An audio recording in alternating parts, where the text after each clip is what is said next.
I'm Natalia Bonner. Welcome back. I am super excited to share this really beautiful Dresden quilt with you today. So this fun quilt is a quilt that my client Jana brought to me and wanted some custom machine quilting.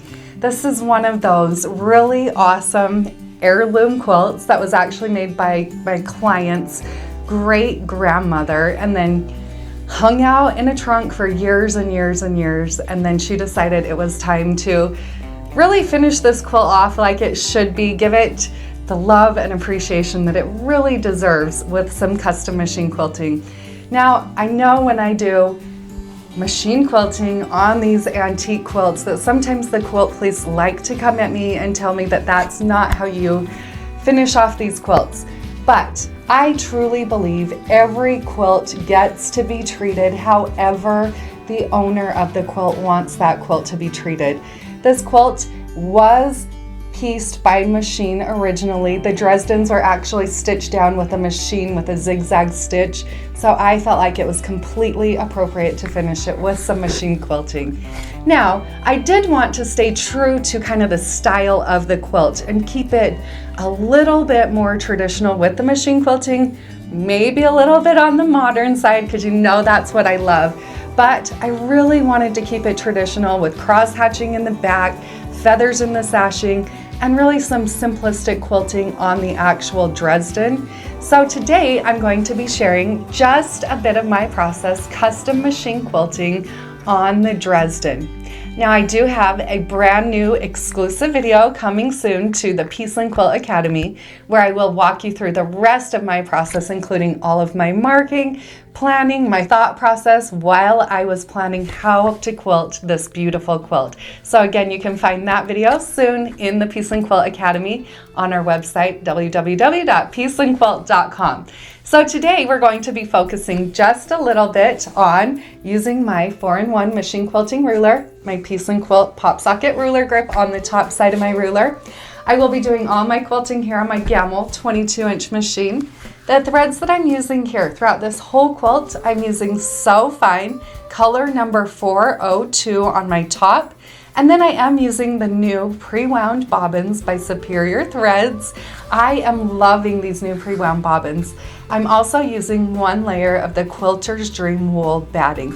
I wanted a batting that would really kind of give it that loft and texture like those antique quilts had. So the wool was the perfect fit for this quilt. Alrighty friends, let's hop over to my machine and let's get stitching.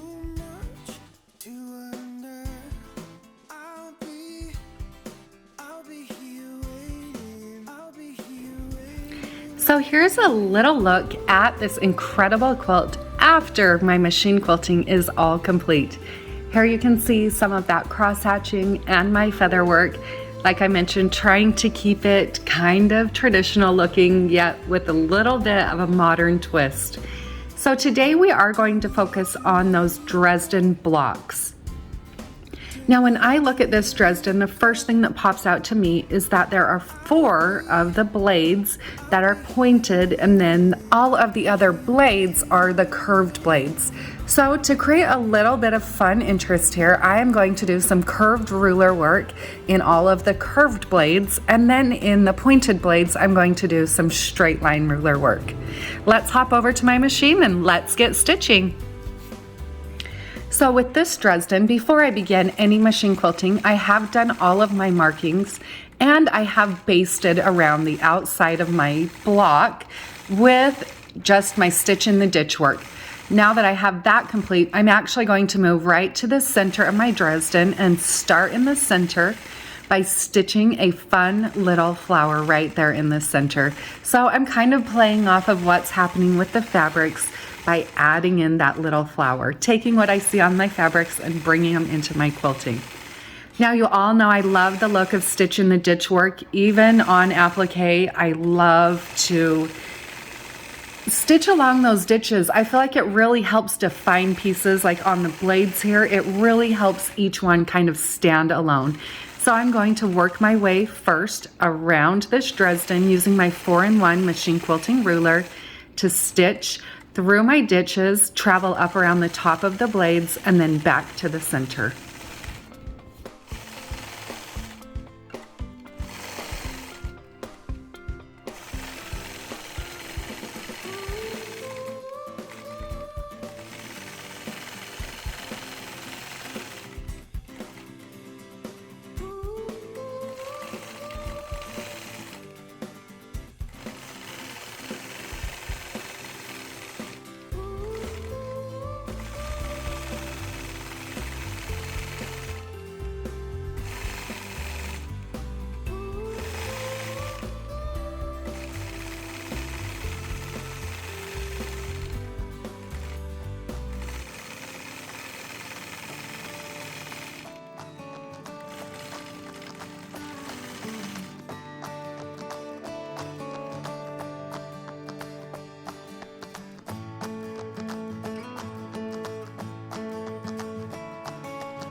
Once I have that stitch in the ditch work, now I'm going to start with my ruler work through the blades. I'm going to start here using the curved side of my 4-in-1 machine quilting ruler, and I'm going to quilt point to point curved lines. Now you'll notice here, I'll quilt from the inside point to the outside opposite point. And I'll repeat that process, so stitching up to the outside, stopping with my needle in the down position, adjust my ruler, and then stitch across that next blade to the opposite bottom point. I'll repeat that process until I've stitched across the first 3 blades, and then I'll stitch right back to where I started using those blades going the opposite direction. Now, if I were quilting this design on a traditional Dresden that had those curved blades all the way around, I would just continue my design all the way around and then do a second pass, creating the second set of curves. This one does require a little bit of extra stitching where I am doing that straight line work in the pointed blades. So you'll see that I first stitched that first pointed blade, and now I'm going to move on to my second set of those 3 curved blades where I'll stitch the point to point curved line. I will do a little bit of overstitching as I travel back down my ditch to begin my second set of those curved lines. This is a reason why I love to use the So Fine thread. There are always going to be places where I cross over my original stitch lines, so the combination of the So Fine thread and the nice thin superior bottom thread, I really don't feel like I end up with a lot of thread buildup. So now let's travel over to my next pointed blade where I'm going to line up the side of my 4-in-1 machine quilting ruler right along the outside of that blade.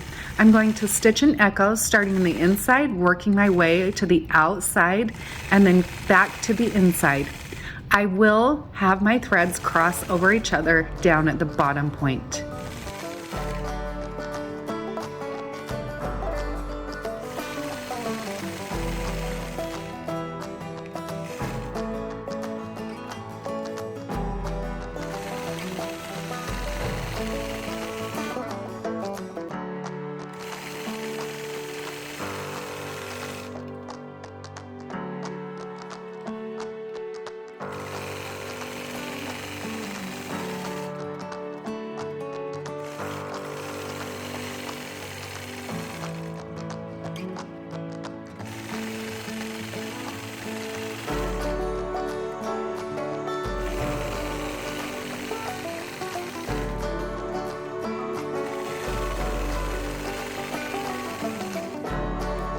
Now I'm going to repeat this process, continuing working my way through the remainder of those Dresdens. I hope you all found just a bit of inspiration from today's fun machine quilting video. I do have a full video coming to the Piece and Quilt Academy where I will share my process of marking out and quilting the rest of this awesome quilt. You can enroll at any time on our website, pieceandquilt.com. Have a great day, everybody.